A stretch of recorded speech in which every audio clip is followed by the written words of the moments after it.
Number 3 for a motion relating to coastal shipping. Call the member for Lyons. Thank you, Deputy Speaker. I move the motion relating to coastal shipping in the terms in which it appears on the notice paper. Deputy Speaker, the changes to coastal shipping in 2009 and again in 2012 under the Coastal Trading Revitalising Australian Shipping Act of 2012, particularly in relation to cabotage rules, damaged our nation's competitiveness, decreased productivity on our vital coastal shipping routes and pushed up costs.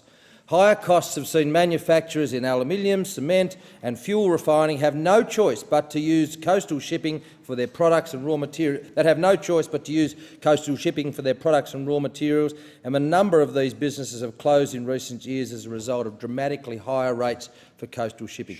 The changes by Labor have impacted nationally, but as an island state, nowhere has been harder hit than my state of Tasmania. The last international vessel to service Tasmania, the AAA service, stopped at Bell Bay and other domestic ports on the east coast before heading back to Singapore. The service ceased under the changes made by the previous government, overseen by the member for Grayndler. One might ask who the member was bidding for. It certainly was not the manufacturers, farmers and exporters in my state. Perhaps it was for the members of the MUA, but when the AAA service was deemed unviable, more volume moved on to Bass Strait, and with no competition due to the competitiveness of Australian ships, prices went up.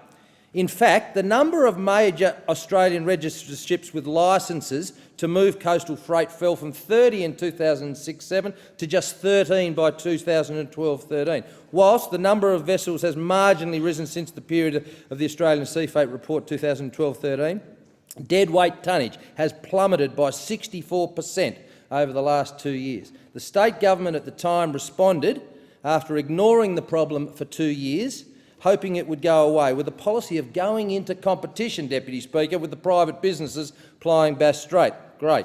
And then the then opposition, now government, committed $33 million over 3 years to entice, encourage, if you will, subsidise a service to return to Tasmania and service hubs in Asia. No more starkly can you see the financial impact directly on Tasmania as a result of Labor's changes in government. Multiply that cost around the country and consider the length of our coastline, and you can imagine the impact on business that relied on such services. Australia is not an island, not at least in the sense of the way we compete in the cost of our goods getting to market. Australia is a signatory to the Maritime Labour Convention of 2006, the MLC, which came into force in August of 2013. To date, 64 ILO member states, representing more than 80% of the world's global shipping tonnage, have ratified the convention.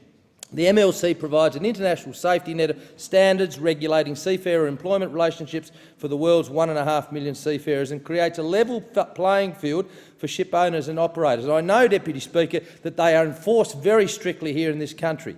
If I could provide some examples of the direct impact of businesses in my state, but again emphasise this is indeed a national issue. Norske Skog pays 27% more to move paper across the 420 kilometres of Bass Strait to the Port of Melbourne than the cost of moving paper from their mill in Albury, roughly 420 kilometres also, the same distance.